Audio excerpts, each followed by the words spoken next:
আমার দুষ্টু মিষ্টি ভালোবাসার বন্ধুরা কেমন আছো সবাই? আশা করি অনেক অনেক ভালো আছো।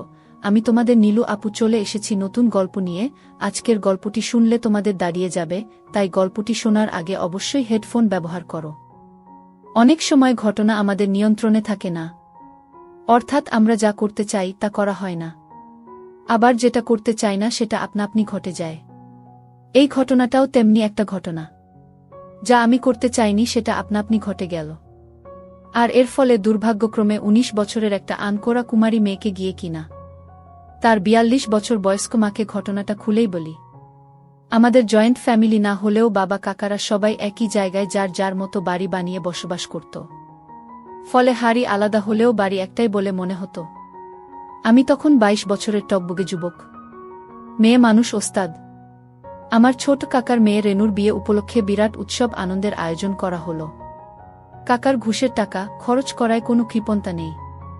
কাছের দূরের যত আত্মীয় স্বজন ছিল সবাইকে পরিবার শুদ্ধ দাওয়াত করে এনেছিলেন। তাদের মধ্যে ছোট চাচির সবচেয়ে ছোট বোন ময়না খালা, আর তার মেয়ে মায়াও ছিল। মায়া তখন কলেজে পড়ে, অসম্ভব রকমের সুন্দরী আর খুবই অহংকারী। তবে অহংকার করা ওকে মানায়। অহংকার করার মতো ঐশ্বর্য যে তার ছিল, সেটা যে তাকে একবার দেখেছে সেই স্বীকার করে নিয়েছে। আত্মীয় স্বজনদের মধ্যে বিশেষ করে মহিলারা ছোট কাকিকে পরামর্শ দিয়েছিল বিয়ের সময় মায়া যেন পাত্রপক্ষের সামনে না যায়, তাতে রেনুর বিয়েটা ভেঙে যেতে পারে। মায়ার বাবা ৭১-এর শহীদ। মায়া তখন ময়না খালার পেটে। মায়ার জন্মের পর ময়না খালা মায়ার বাবার স্মৃতিটাই আঁকড়ে ছিল। আমার মা, চাচি এবং আরও শুভাকাঙ্ক্ষীরা ময়না খালাকে পুনরায় বিয়ে করার জন্য নানাভাবে বুঝিয়েও রাজি করাতে পারেনি। মায়া ওর মায়ের রূপটা পেয়েছে। ময়না খালার বয়স প্রায় ৩৭ হলেও খালার বাঁধন এতটাই অটুট ছিল যে সেটা সহজে অনুমান করা যেত না। বিশেষ করে অন্যান্য মহিলাদের যেমন একটা বাচ্চা হয়ে গেলে বিশাল বিশাল হয়ে নিচের দিকে ঝুলে পড়ে, যেটা বেঁধে টেনে ওঠালেও ওঠে না, তেমন ছিল না। এক কথায় ময়না খালা তখন ওই বয়সেও তার উপযুক্ত বয়সী পুরুষদের কাছে যথেষ্ট বিষয় ছিল। তবে আমি কখনো ময়না খালাকে অন্য নজরে দেখিনি। তার অবশ্য আরও একটা বিশেষ কারণ ছিল, আর সেটা হলো আমার নজর ছিল মায়ের দিকে। ময়না খালা মায়াকে নিয়ে প্রায় ছোট চাচির বাসায় আসতেন, আর বেশ কিছুদিন করে থেকে যেতেন। বিশেষ করে যখনই মায়ের স্কুল কলেজ ছুটি থাকত তখনই চলে আসতেন। আমি অবশ্য গোপনে একটা বিষয় জেনে ফেলেছিলাম। স্থানীয় একজন প্রভাবশালী এবং বিত্তমান ব্যক্তি ময়না খালার প্রতি আসক্ত ছিল। সে প্রায়ই খালার বাসায় বিভিন্ন ছলছুতো নিয়ে আসত আর ইনিয়ে বিনিয়ে খালাকে পটানোর চেষ্টা করত। সেজন্যেই খালা সুযোগ পেলেই চাচির বাসায় চলে আসতেন। ময়না খালার সাথে আমার সম্পর্ক ছিল অত্যন্ত সহজ, স্বাভাবিক এবং সুন্দর। অনেক সময় গল্প বাঁধন ঠেলে ফুলে থাকা খালার অপূর্ব সুন্দর বের হয়ে পড়ত। আমার অজান্তেই চোখ পড়ে যেত সেখানে, আর ময়না খালা সেটা খেয়াল করে একটা মিষ্টি হাসি দিয়ে উঠিয়ে নিত। ছোট চাচির বাসায় এসে খালাকে কখনো চুপটি করে বসে থাকতে দেখিনি। সবসময় বিভিন্ন কাজে ব্যস্ত থাকত। একবার আমি গোসল করার জন্য বাথরুমে গিয়ে দেখি খালা কাপড় ধুচ্ছে। আমাকে দেখে বলল, একটু দাঁড়া, আমার প্রায় হয়ে গেছে, কাপড়গুলো ধুয়ে নেই। গ্রামের বাথরুম খোলা জায়গায়, তবে গ্রাম হলেও আমাদের বাড়ির বাথরুম ছিল পাকা করা। আমি বাথরুমের বাইরে দাঁড়িয়ে অপেক্ষা করছি। খালা কাপড়গুলো আছড়ানো শেষ করে বালতিতে পানি নিয়ে ধুতে লাগলেন। সেজন্যে খালাকে বসা থেকে উঠে দাঁড়িয়ে বাকিয়ে হামা দিয়ে ধুতে হচ্ছিল। খালার সরে গিয়েছিল, কিভাবে যেন উপরের একটা খুলে গিয়েছিল। খালা হামা দিয়ে কাপড় ধোয়ার সময় খালার ফর্সা অনেকটাই দেখা যাচ্ছিল। দুই মাঝের গিরিপথটা কোনো অন্ধকারে ঢুকে গেছে। দুটো খালার নাড়াচাড়ার সাথে সাথে তুলতুল করে দুলছিল। আমি হিপনোটাইজ হয়ে গিয়েছিলাম। চোখের পলক পড়ছিল না, এক দৃষ্টিতে খালার সেই অপূর্ব সুন্দর ঐশ্বর্য দেখছিলাম। এমন সময় খালা আমাকে হয়তো কিছু বলার জন্য আমার দিকে তাকিয়ে আমার চোখের দৃষ্টি অনুযায়ী নিজের দিকে তাকালো। খোলা আর আমি অপলক তাকিয়ে খালার দেখছি, সেটা খালা টের পেলেন। আমাকে দিকে তাকিয়ে হেসে বললেন, কিরে হা করে কি দেখছিস? সাবালক হয়ে গেছিস দেখছি। দাঁড়া, তোর মাকে বলি তোর একটা বিয়ে দিয়ে দিক। আমি লজ্জায় লাল হয়ে বললাম, খালা এসব কি বলছেন? খালা রহস্যময় হাসি দিয়ে বললেন, তুই দেখলে দোষ হয় না, আর আমি বললেই দোষ। তারপর চোখ নাচিয়ে জিজ্ঞেস করলেন, কি রে, লোভ হয়? আর লোভ হলেই বা পাচ্ছিস কোথায়? আয়, আমার হয়ে গেছে, তুই তো ভীষণ হয়ে গেছিস। নে গোসল করে ঠান্ডা হও, বলে হাসতে হাসতে চলে গেল খালা। আমার আর লজ্জার সীমা রইল না। এ কি করলাম আমি? নিজের উপর ভীষণ রাগ হতে লাগল আমার। এ কথা যদি মায়া জানতে পারে? খালা এমনিতে খুব পরহেজগারি ভাব দেখাত, নিয়মিত নামাজ পড়ত আর পর্দা করত। তবে আমার সামনে খালা মাঝে মাঝে যেরকম অমনোযোগে গায়ের কাপড় খসে যেত, তাতে আমার মনে হতো পরহেজগারিটা খালার একটা খোলস।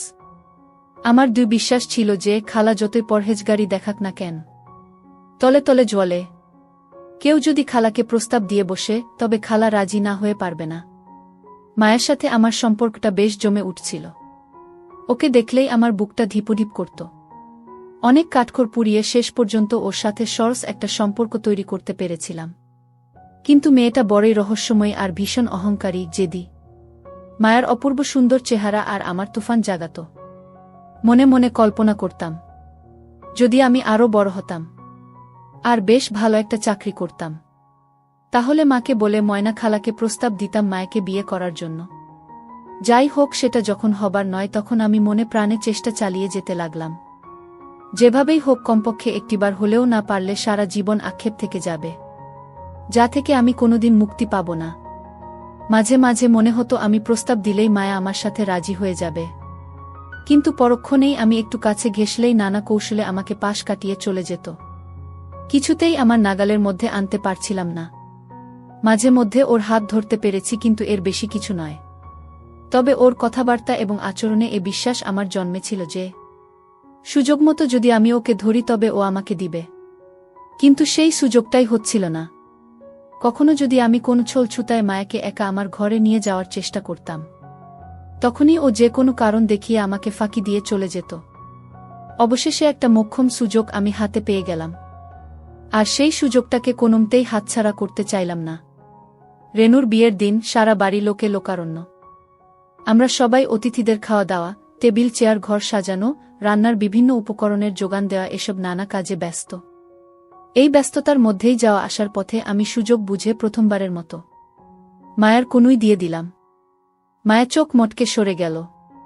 সন্ধ্যার পর যখন বিয়ে পড়ানো হচ্ছিল, মায়া আর সব মেয়েমানুষের ভিড়ে অন্ধকারে দাঁড়িয়ে পিছন থেকে ছোট চাচি ওকে বর বা বরপক্ষের লোকের সামনে যেতে মানা করেছিলেন, বিয়ের অনুষ্ঠান দেখার চেষ্টা করছিল। আমি পিছন থেকে মায়াকে 2 হাতে ওর দুটো ধরে জোরে দিলাম। মায়া উহ ছাড়ো বলে ঝাপটা দিয়ে আমার হাত ছাড়িয়ে নিয়ে আমাকে জোরে ঠেলে দিয়ে ওখান থেকে সরে গেল। আমি মনে মনে বললাম, তোর তেজ আমি আজকেই মারব। বিয়ে হয়ে যাওয়ার পর বরপক্ষের লোকদের শোবার ব্যবস্থা করা হলো কাছারি ঘরে। বরপক্ষের সাথে কয়েকজন মহিলা এসেছিলেন। তাদের শোবার ব্যবস্থা হলো ছোট কাকার ঘরে আর আমাদের ঘরে। আমি জানতাম এমনটা হবে, শোয়ার জায়গার অভাব হবেই, তাই আগে থেকেই আমার ব্যবস্থা আমি করে রেখেছিলাম। ছোট চাচিকে বলে রেখেছিলাম, যদি শোয়ার সমস্যা হয় তবে ময়না খালা আমার ঘরে শুতে পারবে। সব আয়োজন শেষ, খাওয়া দাওয়াও শেষ। তখন প্রশ্ন উঠল, কে কোথায় শোবে? আমি ঘরের বাইরে দাঁড়িয়ে সব শুনছিলাম। ময়না খালা চাচিকে বললেন, বুবু, আমাদের জায়গা তো দখল হয়ে গেছে, আমরা মামেয়ে কোথায় শোব? ছোট চাচি বললেন, তোরা যদি কিছু মনে না করিস তাহলে মনির ঘরে শুতে পারিস, তা না হলে রান্নাঘরে আমাদের সাথে গাদাগাদি করে থাকতে পারিস। চাচির প্রস্তাবের সাথে সাথে ময়না খালা আমার গড়ে শোয়ার পক্ষে মত দিলেন, কিন্তু মায়া প্রতিবাদ করে বসল। নিচু স্বরে খালাকে বলল, তুমি কি পাগল হয়েছ মা?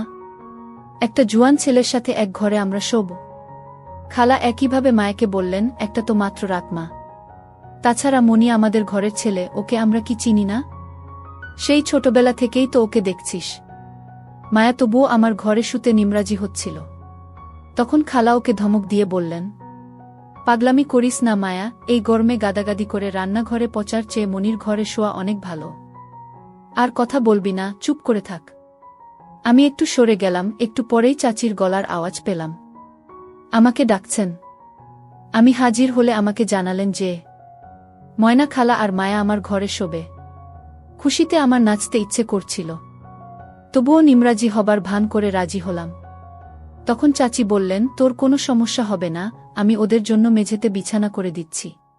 সাথে সাথে আমি প্রতিবাদ করলাম, না চাচি, সেটা কি করে হয়? খালা মুরুব্বি মানুষ, মেঝেতে শোবে আর আমি খাটে শোব, এ হয় না।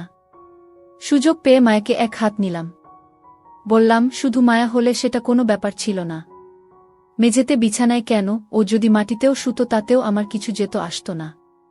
কিন্তু খালা কি করে মেঝেতে থাকবে? কিন্তু ময়না খালা সে কথা উড়িয়ে দিয়ে বলল, দরকার নেই বাবা, তোর সিঙ্গেল খাট। আমাদের দুজনের ঠাসাঠাসি হবে, তার চেয়ে মেঝেতে হাত পা ছড়িয়ে আরাম করে শোয়া যাবে। তুই ভাবিস না, আমরা মেঝেতেই শোব। আর এতে তোর খারাপ কি আছে? আমি তো নিজের ইচ্ছেতেই মেঝেতে শুচ্ছি। বিয়ের দিন উপলক্ষে মেয়েদের সবাই লাল শাড়ি পরেছিল। ময়না খালাকে এত সুন্দর লাগছিল। যে মায়া আর ময়না খালা যখন পাশাপাশি দাঁড়িয়েছিল, মনে হচ্ছিল দুই বোন ওরা। ময়না খালাকে দেখে মনেই হচ্ছিল না যে উনার এতটা বয়স হয়েছে। দুপুরের পর সবাই যখন সাজুগুজু করে বেরুলো, ময়না খালাকে সবার থেকে আলাদা লাগছিল। আমি খালাকে কথাটা বলার লোভ সামলাতে পারলাম না। সুযোগের অপেক্ষায় থেকে খালাকে একা পেয়ে বললাম, খালা, আপনাকে যা লাগছে না? খালা সলজ্জ হাসি দিয়ে বলল, যাহ, তুই আর পাকামো করিস না, এই বয়সে আবার। আমি হাসতে হাসতে বললাম, সত্যি বলছি মাইরি, আপনাকে দেখে মনেই হচ্ছে না যে আপনার এত বড় একটা মেয়ে আছে। সাবধান, কেউ আবার আপনাকে অবিবাহিত মনে করে বিয়ের প্রস্তাব দিয়ে বসতে পারে। রূপের আগুন তো আছেই।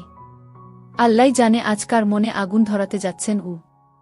আমি জানতাম আমার এসব কথা খালার খুব ভালো লাগছিল, কিন্তু তবুও উনি আমার দিকে তেড়ে এলেন। বললেন, দেপো ছুকরা, পাকামো হচ্ছে না? খালার দিকে বদ নজরে তাকাচ্ছিস, তোর লজ্জা করছে না? তুই তো দিনে দিনে দেখছি একটা আস্ত বদমায়েশ হয়ে উঠছিস। এবারে সত্যি সত্যি আমি তোর মাকে বলবো যাতে উনি তাড়াতাড়ি তোকে বিয়ে দিয়ে একটা বউ এনে দেন। না হলে কার যে সর্বনাশ করবি কে জানে। যা ভাগ, এখানে দাঁড়িয়ে গুলতামি করলে হবে? কাজ নেই তোর? খালা যেন আমার সামনে থেকে তখনকার মতো পালিয়ে বাঁচলেন। চাচি আমার ঘরের মেঝেতে দেয়াল ঘেঁষে তোষক পেতে বেশ বড় করে একটা বিছানা করে দিলেন। আমরা যখন শুতে গেলাম তখন প্রায় মাঝরাত। খালা দেয়াল ঘেঁষে আর মায়া বাইরের দিকে শুলো দেখে খুশিতে আমার রীতিমতো বাজাতে ইচ্ছে করছিল। এটাই তো চাইছিলাম। মনে মনে ভাবলাম, এত রাত করে শোয়া হলো, একটু পরেই দুজন গভীর ঘুমে তলিয়ে যাবে। আর তখনই অন্ধকারে চুপি চুপি আমি উঠে গিয়ে মায়ার পাশে শুব। শোয়ার পর বাতি নিভিয়ে দেয়া হলো। ঘরটা ঘুটঘুটে অন্ধকার হয়ে গেল। এমন অন্ধকার যে নিজের হাতটাও দেখা যাচ্ছিল না। কেবল তিনটে প্রাণীর শ্বাস ফেলার আওয়াজ শোনা যাচ্ছিল।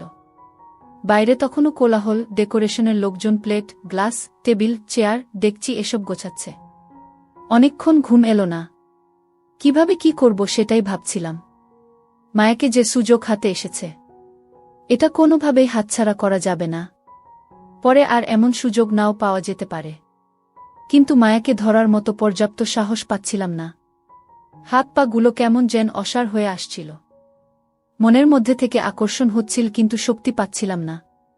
অন্য সময় যেমন মায়ের কথা ভাবলেই, কিন্তু তখন সেখানেও কোনো সাড়া পাচ্ছিলাম না। বড্ড অসহায় লাগছিল নিজেকে। এসব ৭-৫ ভাবতে ভাবতে কখন যে ঘুমিয়ে গেছি টের পাইনি। একটা বাজে স্বপ্ন দেখে ঘুম ভাঙল।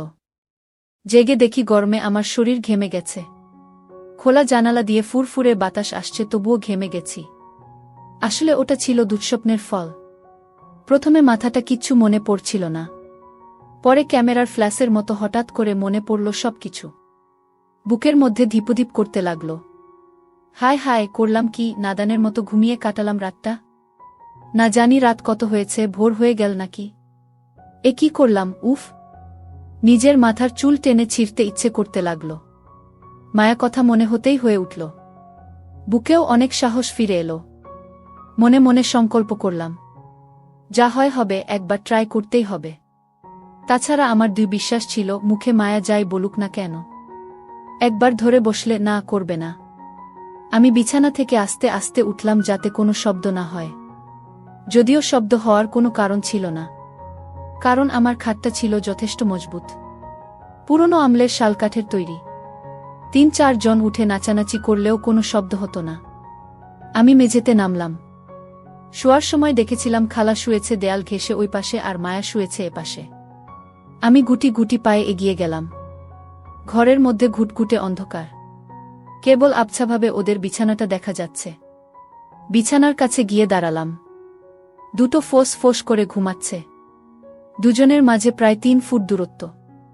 বড় বিছানা গরমের কারণে ফাঁক রেখে শুয়েছে। অন্ধকারে লাল শাড়ি কালচে লাগছে। হাতার বাইরে থাকা হাতের অংশ ফর্সা হওয়ায় অন্ধকারেও চকচক করছে। আমি আরেকটু কাছে গেলাম। আমার হিসেব মতো এপাশে মায়া শুয়ে ঘুমাচ্ছে। ফলে কাছেও চকচকে ফর্সা ত্বক দেখা যাচ্ছে।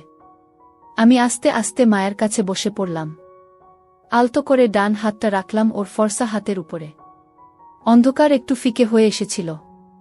চেহারা না বোঝা গেলেও বেশ দেখা যাচ্ছিল যে দুজনেই দেয়ালের দিকে মুখ রেখে কাত হয়ে শুয়ে ঘুমাচ্ছে। আমার বুকের মধ্যে ড্রামের আওয়াজ হচ্ছিল। তবুও সাহসে ভর করে হাতটা আরেকটু এগিয়ে দিলাম।